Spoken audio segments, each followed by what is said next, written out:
నమస్కారం. AV9 TV వార్తలకు స్వాగతం. వార్తలు చదువుతున్న ఆనంద్ కొండేటి. శాసనమండలి పట్టభద్రుల ఎమ్మెల్సీ ఎన్నికల్లో పట్టభద్రులు తమ ఓటు హక్కును వినియోగించుకోవాలని యునైటెడ్ గ్రాడ్యుయేట్స్ అధ్యక్షుడు రామగాని శ్రీనివాస్ కోరారు.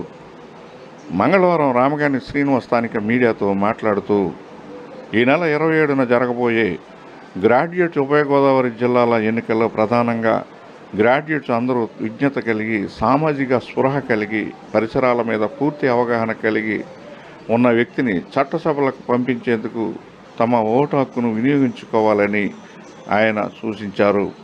ఈ సందర్భంగా ఆయన స్థానిక మీడియాతో మాట్లాడుతూ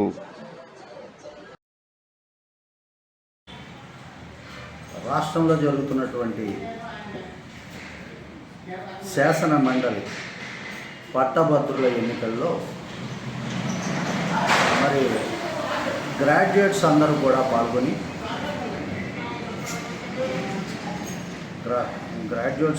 పాల్గొని మరి ఈ ఓటు హక్కును వినియోగించుకుని విజ్ఞత కలిగినటువంటి, మేధాశక్తి ఉన్నటువంటి, మరి సామాజిక స్పృహ ఎవరికైతే ఉందో, సమాజంలో జరుగుతున్నటువంటి ఈ పరిస్థితుల మీద పూర్తిగా వారికి నాలెడ్జ్ ఉండి ఎవరైతే ఉన్నారో ఆ వ్యక్తుల్ని మనం శాసన మండలికి పంపించడం ద్వారా మనం మరి సరైనటువంటి అభ్యర్థిని ఎన్నుకున్నటువంటి ఆలోచనతో ముందుకు పోవాలనే ఉద్దేశంతో ఈరోజు యునైటెడ్ గ్రాడ్యుయేట్స్ ఫోరం అనేటటువంటి దాన్ని ఏర్పాటు చేసి మరి మా మిత్రులు, పెద్దలు, డాక్టర్స్, ప్రొఫెసర్స్, అలాగే న్యాయవాదులు, ఇతర వివిధ రంగాల్లో ఉన్నటువంటి మరి ఉన్నత స్థానాల్లో ఉన్నటువంటి గ్రాడ్యుయేట్స్ అందరినీ కూడా కలిపి ఒక యునైటెడ్ ఫోరం కింద ఈ గ్రాడ్యుయేట్స్ని చేయడం జరిగింది.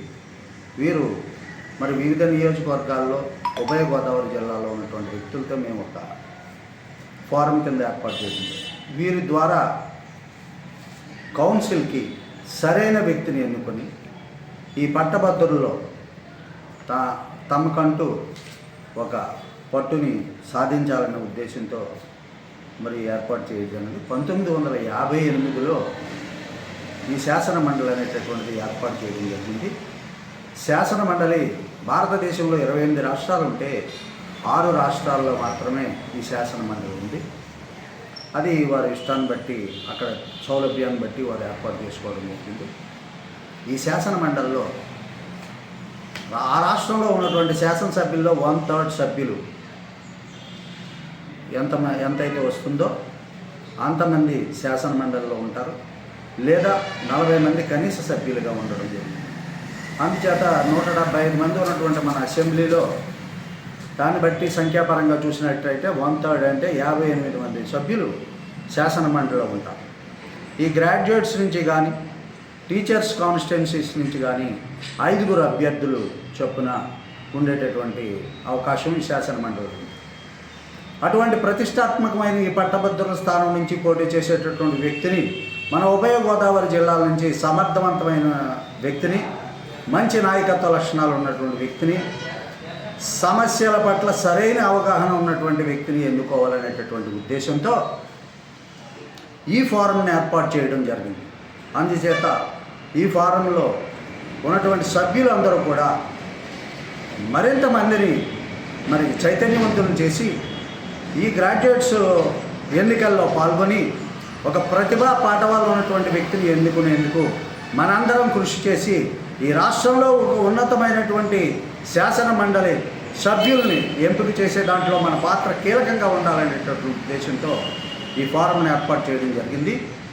ఈ ఫోరం ద్వారా ఒక మంచి వ్యక్తిని, మంచి అనుభవం గల వ్యక్తిని మరి మనం ఎన్నుకోవడం ద్వారా ఈ రాష్ట్రానికి, మన జిల్లాలకు మంచి పేరు ప్రతిష్టలు వస్తాయని తెలియజేస్తూ, ఇందులో ప్రతి ఒక్క గ్రాడ్యుయేట్ కూడా ఈ నెల 27వ తారీఖున జరిగేటటువంటి కార్యక్రమంలో పాల్గొని ప్రతి ఒక్కరూ ఓటు హక్కును వినియోగించుకుని తమ ఓటు ప్రథమ ప్రాధాన్యత ఓటును మాత్రం, నెంబర్ 1 ఓటు మాత్రం ఎవరైతే మనం నిర్ణయించుకున్నామో ఆ వ్యక్తికి 1 ప్రయారిటీనిచ్చి మరి మనం అతనికి అత్యధికమైనటువంటి మెజారిటీతో గెలిపించే విధంగా మనం సహకరించాలని, అలాగే ఒక ఓటర్కి అక్కడ ఉన్నటువంటి అభ్యర్థులందరికీ కూడా ఓటేసేటటువంటి అవకాశం కూడా ఉంటుంది.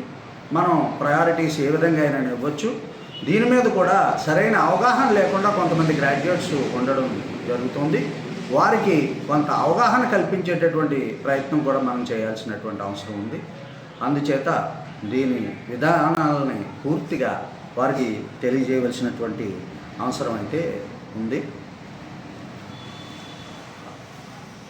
ఈ గ్రాడ్యుయేట్స్ నియోజకవర్గం నుంచి పోటీ చేస్తున్న అభ్యర్థులు పూర్తి వివరాలు తెలుసుకుని వారి యొక్క పరిస్థితులను బట్టి వారికి ఏ విధమైన ఎవరైతే ఈ జిల్లాల కోసం పనిచేశారో, ఈ జిల్లా అభివృద్ధి కోసం ఎవరైతే మరి సరైన వ్యక్తిని ఆలోచించి మనం ఒక నిర్ణయం తీసుకుని వారిని గెలిపించేందుకు మొదటి ప్రాధాన్యత ఓటు వారికి వేస్తూ మన ఫోరం తరపున వారి గెలుపుకు కూడా సహకరించేందుకు మనం ప్రయత్నిద్దాం.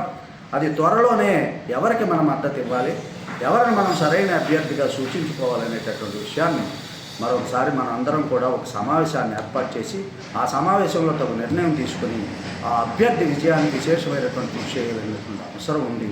ఒక ఉత్తమమైనటువంటి గ్రాడ్యుయేట్ని, ఒక పట్టభద్రుల్ని మనం చట్టసభలకు పంపించాలని మనస్ఫూర్తిగా కోరుకుంటూ ఈ అవకాశం ఇచ్చిన మీ అందరికీ ధన్యవాదాలు తెలియజేసుకుంటూ సెలవు తీసుకుంటున్నాను. జై హింద్.